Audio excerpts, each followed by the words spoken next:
नेत्रा, कोण आहे? नेत्रा, हाय यार प्रिया आत्ता. नेत्रा, दार उघड ना पटकन. कशाला? मला आत येऊ दे, मग सांगते कशाला ते. खड्ड्यात जा, मला झोप आली. नेत्रा प्लीज पटकन दार उघड. माझं तुझ्याकडे काम आहे महत्वाचं. या माझी झोप महत्वाची आहे. मी दमते दिवसभर काम करून. तुझ्यासारखी उंडारत नाही ग नटून. नेत्रा, नेत्रा उघड ना दार प्लीज. ए बाई, उद्या सकाळी बोल ना जे काय बोलायचं ते. आत्ताच काय नडलंय? नेत्रा, नेत्रा दार उघड. नेत्रा, नेत्रा दार उघड ना. प्रिया, तू दार तोडलंस तरी मी उठणार नाहीये, कळलं का तुला? प्लीज जा तुझ्या खोलीत जाऊन झोप आणि मलाही झोपू दे. नेत्रा,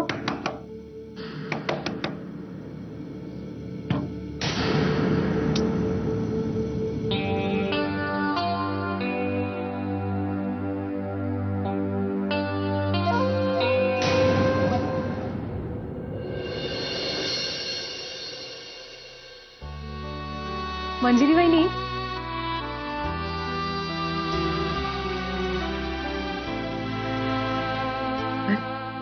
मंजुषा ताई, तुम्ही केव्हा आलात? काय झालं वहिनी? काय नाही, मधुराची आठवण आली मला. आज रक्षाबंधन आहे ना. मंजुषा ताई, आम्हाला भाऊ नाहीये. म्हणजे सुहास आहे, पण शिक्षणाच्या निमित्ताने बाहेर गावीच असायचं तो. मग राखी कुणाला बांधणार ना. मग मधुरा म्हणायची, दी आपल्याला भाऊ नाहीये, पण माझ्यासाठी तूच माझी बहीणही आणि भाऊ सुद्धा. आणि मग दरवर्षी मलाच राखी बांधायची वेडी. आज नसती तर. वहिनी सावरा स्वतःला. असं सणावाराच्या दिवशी तुम्ही डोळ्यातनं पाणी काढलेलं आवडायचं नाही मधुराला. चला, येत आहे ना. आले.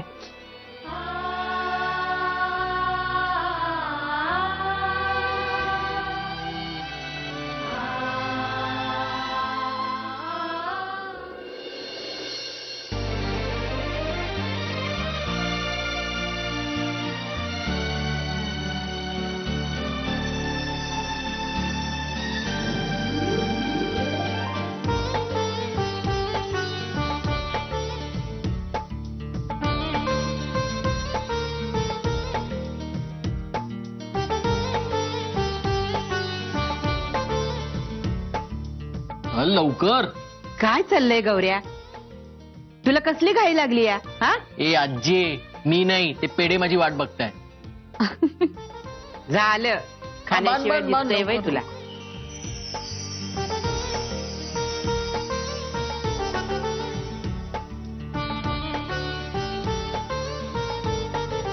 आता दे तिला काय ते.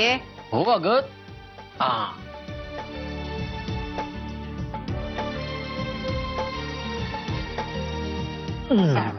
ना बाकीचा मी आरामशीर खातो. हे अरे आता ये इकडं. आजी म्हणजे ना नुसती घाई सगळ्याची.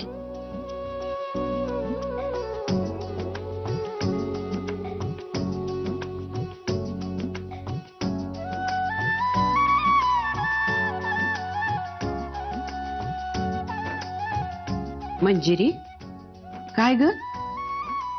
व्यंग आला नाही त्यो? हा, व्यंग भाऊजी ना, मी बोलले त्यांच्याशी. आज मी यांच्या ऑफिसला जाणार आहे दुपारी. अच्छा नाही.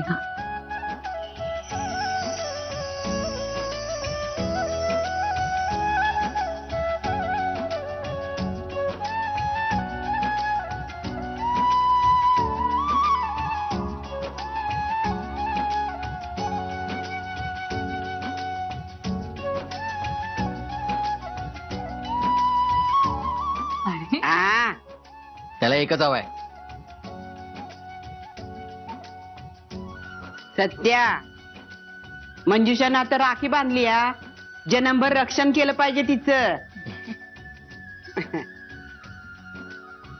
आजी, खरं तर सत्यजित दादांनी आधीच रक्षण केलंय माझं.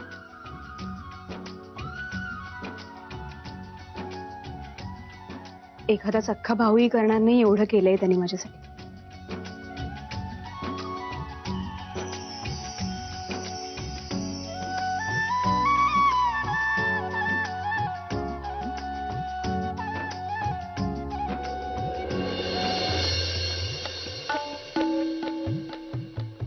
अरे आज सकाळी सकाळी इकडे?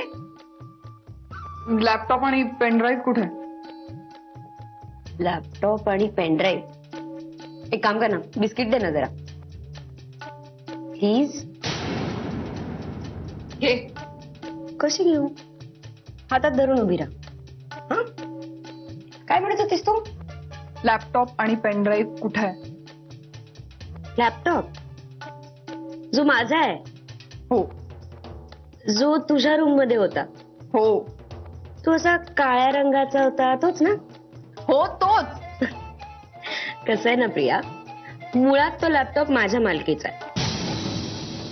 मला न विचारता तो तुझ्या रूम मध्ये गेलाच कसा? अशा दुसऱ्याच्या वस्तू न विचारता घेऊ नये. Bad manners. लेक्चर नकोय. लॅपटॉप ठेव तुझ्याकडे, मला फक्त पेनड्राईव्ह हवाय, तो दे. पेनड्राईव्ह? कुठला पेनड्राईव्ह? तोच पेनड्राईव्ह जो माझ्या रूम मध्ये होता. हे बघ, तुझ्या रूम मध्ये माझा लॅपटॉप होता, तो मी घेऊन गेले. तुझा पेनड्राईव्ह मी कशाला बघायला जाऊ? नेत्रा, खोटं बोलतेस तू. माझा पेनड्राईव्ह दे. हे बघ, हाती अन्न आहे हातात. बिस्किटाची शपथ, मी तुझा पेनड्राईव्ह बघितलेला नाही. जाऊन शोध ना, तुझ्या रूम मध्ये असेल तिथेच कुठेतरी. अख्खी रूम शोधून आले मी, कुठेही नाहीये म्हणून विचारते तुला. नाही आहे. त्या तिथे कोपऱ्यात माझी लॅपटॉपची बॅग आहे, जाऊन बघ त्याच्यात आहे का. ए प्रिया, बिस्किट दे. अगं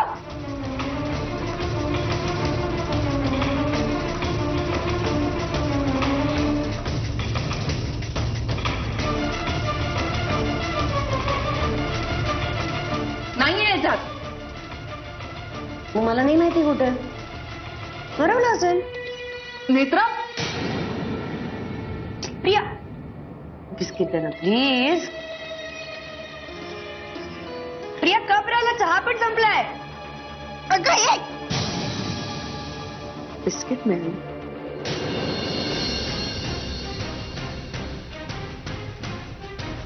सत्यजित आपल्या दोघांबद्दलचं सत्य हे तिला कधी कळणार? आता तर तिला हे सांगायलाच हवं ना. म्हणजे पती म्हणून तुझं ते कर्तव्य आहे आणि पत्नी म्हणून तिचा तो हक्क आहे. तुला जर असं कळलं उद्या की माझ्या हातून खूप मोठी चूक झाली आहे, खूप मोठी चूक, माफ करू शकशील मला? नाही, मंजिरीला यातलं काहीच सांगू नकोस.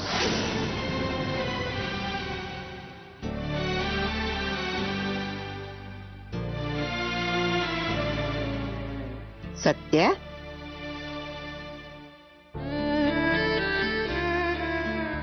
काय रे, कसं चाललंय समजा? व्यवस्थित आहे ना? होय. चला, आता नेटानं संसार करायचा आणि सुखी राहा.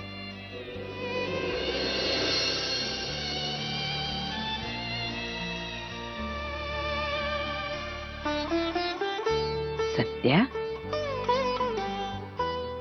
कसल्या इवंचरीत आहे? अगं नाही, ते जरा कामाचं. कामाचं नाही ते ठाव आहे मला. काय चालतंय तुझ्या मनात? हा, आजी एक विचारू? विचार की. परवानगी कसली घेतो? हा, म्हणजे बघ, समजा छान चाललेलं असताना, समजा आपल्याला असं वाटलं की आपल्या हातून आधी कुठली तरी एक चूक घडून गेली, तर मग आपण ती चूक आत्ता मान्य करावी का? समजा छान चाललेलं असताना. म्हणजे असं बघ की आत्ता आपण जर ती चूक मान्य केली तर आत्ता जे छान चाललेलं आहे ते कदाचित छान राहणार नाही. पण मग चूक मान्यच केली नाही तर मग तो आपला भ्याडपणा ठरेल, नाही का? मग अशा वेळी नेमकं कसं वागावं माणसानं? सत्य तू काय बोलतो मला काय बी कळत नाही बघ. मी तुला एक उदाहरण देतो. म्हणजे समजा उद्या माझ्या गाडी समोर येऊन कोणाचा तरी ऍक्सिडेंट झाला, दगावला तो माणूस, पण म्या माझी जबाबदारी झटकलेली नाही, म्या माझ्या चुकीपासून लांब पळालेलो नाही. त्या माणसानंतर त्या माणसाच्या संपूर्ण कुटुंबाची जबाबदारी म्या घेतो. त्याच्या पोराबाळांना म्या सांभाळतो, त्यांची समधी काळजी घेतो, त्यांच्या माणसाची कमी मी त्यांना जाणवू देत नाही. पण त्यांना हे माहित नाही की त्यांचा माणूस माझ्यामुळे दगावलाय. ती लोक मला देव मानतात, माझा आदर करतात, पण मग त्यांना जर म्या हे सांगितलं की माझ्यामुळंच, तर म्हणजे तुला कळतं ना वाजे, काय करू म्या? तूच सांग ना मला. सत्या, लेकरा प्रत्येक गोष्टीचं आजीकडे उत्तर नसतं या.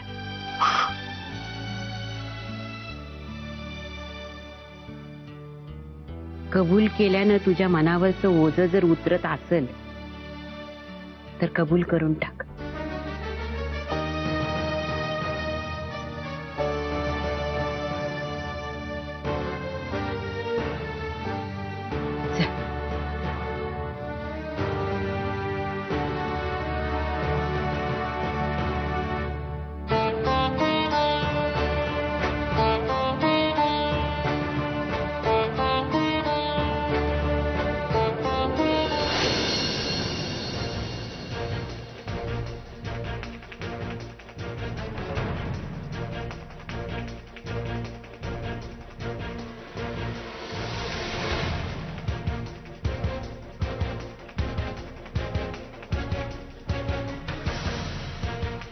काय ग?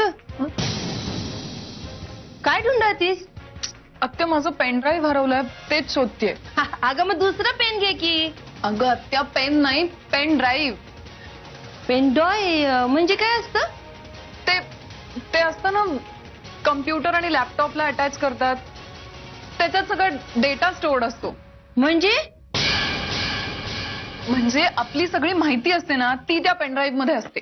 अगं मग त्यासाठी पेनड्रॉय कशाला पाहिजे? समद्यांची माहिती मी तुला देते, समद माहितीये मला. त्याची काही गरज नाहीये, तू फक्त मला ते शोधायला मदत कर. हो, पण असं नेमकं काय आहे त्या पेनड्रॉय मध्ये? त्याच्यात माझे आणि सत्यजितचे जुने फोटोज आहेत. सत्यजित आणि तुझे फोटो? आणि ते तुला आत्ता कशा पाहिजे? हे बघ प्रिया, आता तुझं लगीन सुहासरावांबरोबर ठरलं या. आता हे समजा बरोबर नाही. आत्या प्लीज, तू गैरसमज करून घेऊ नकोस. मला ते सगळे फोटो डिलीट करून टाकायचे म्हणून शोधते मी ते. मला फक्त एका प्रश्नाचं उत्तर दे. आत्या हे प्लीज. बघ, तू सुहासरावांना तुझ्याबद्दल आणि सत्यजित बद्दल समज सांगितलंयस?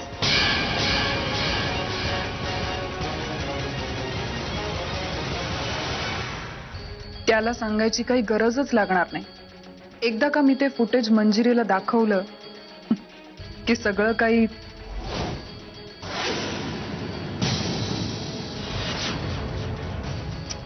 अगं प्रिया, बोल ना काहीतरी. आत्या, मी नाही सांगितलं अजून. आत्या प्लीज, आता ते प्रश्न उत्तरच राहू दे ना. तू आधी मला ते पेनड्राईव्ह शोधायला मदत कर. तू ह्या साईडला बघ, मी तिकडे बघते. बघते. अगं पण मला सांगते, पेनड्रॉय असतं तरी कसं, काळं की गोरं? आता तुझा आणि सत्यजितचा फोटो असेल म्हणजे नक्की अल्बम सारखा असेल. काय सुहासरावांचं मुंबईच्या त्या डिझायनर्सशी बोलणं झालेलं आहे, तर त्यांची खरेदी बहुधा मुंबईकडूनच होईल. आणि प्रियाची खरेदी? या आजपासून सुरू करायची. आणि गौरांग, तू त्या डेकोरेटरशी बोलणं झालंय. माझी उद्या त्यांच्याबरोबर मीटिंग आहे. आई, तू बघ प्रियाच्या लग्नात मी काय शामियाना उभा करतो. शामियाना उभारून काय मुजरा करायचा तिथे? ए सॅम्पल, हा कशाला तुझं अकलेचं प्रदर्शन मानतेस? आई बघितलं मला सतत कसं टोचून बोलतो ते. ए तू गप्पा बस. आई हिला एक मिनिट तुम्ही कशाला भांडता याच्यावरून? आणि गौरांग, जे काही करशील ते मुधोळकरांना शोभेल असं कर म्हणजे झालं. आई नक्कीच. अगं आजपर्यंत मी माझं काम चोख करत आलोय. तू फक्त बघ. अरे पण हा असा शामियाना वगैरे उभारणार म्हणल्यावर भीती वाटते ना. ए आता तू एक मिनिट, आधी माझं काय ते ऐकून घ्या. आपली मुलीकडची बाजू आहे, त्यामुळे त्यांच्या मानपानामध्ये कुठेही कमी पडता कामा नये. तशी ती मंडळी आहेत समजूतदार, पण आपण आपल्या परीने व्यवस्थित असलेलं बरं. काय ग आई? हो आई बरोबर आहे. आपली मुलीकडची बाजू आहे, त्यामुळे सगळं व्यवस्थित होणार आहे. आई तुम्हाला नाही वाटत का तुमचा मुलगा जरा जास्तीच बोलतो? आई, तू जास्त हिला- अति म्हणतात त्याला, अति. गे अरे तू आलीस. तुझ्याच लग्नाच्या खरेदीची बोलणी चालली आहे. काय तुझ्या आवडीचं काय काय घ्यायचं? मावशी, माझी आवड निवड तुझ्यापेक्षा वेगळी आहे का? अगं पण लग्न तुझं आहे ना. मावशी, तू ठरव सगळं. मी पार्लरला जाऊन येते. अगं अगं पार्लर मध्ये कशाला जातेस उगीच? त्या बाईंनाच घरी बोलवून घे ना. का? आतापर्यंत तुम्ही सगळं ठरवलंत ना? मी काही बोलले का? आता एवढा साधा डिसिजन घेऊ दे की मला. का तुम्हाला हे सिद्ध करायचंय की मी कुठलाच निर्णय घ्यायच्या लायकीची नाहीये?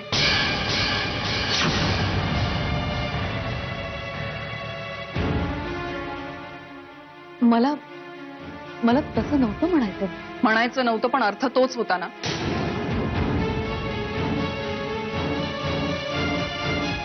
कळतंय मला सगळं. I am sorry Priya. आई मी बघून येते.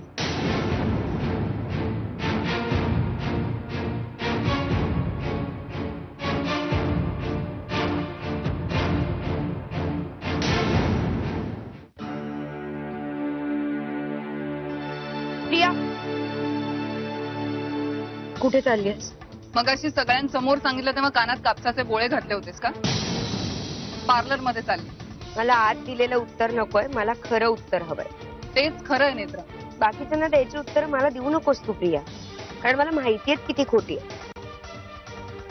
खरं सांग कुठे चालली? आणि मी का सांगू हे तुला? खरंय. आता तू मला काही का सांगावं, आणि मी काही सांगितलेलं तरी तू का ऐकावं?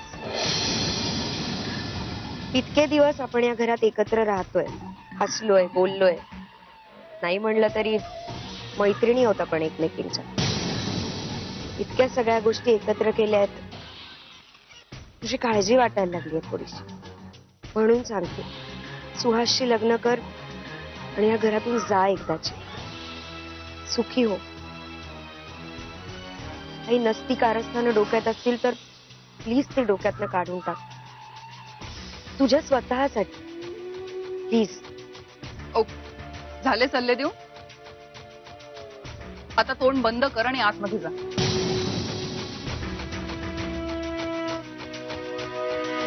प्रिया, प्रिया.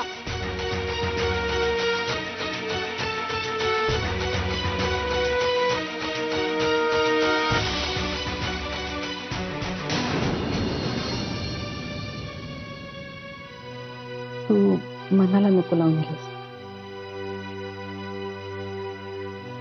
काय तिचं आता लग्न आहे, ती दुसऱ्या घरी चालली आहे. होते एखाद्या वेळेला अशी चिडचिड मुलींची.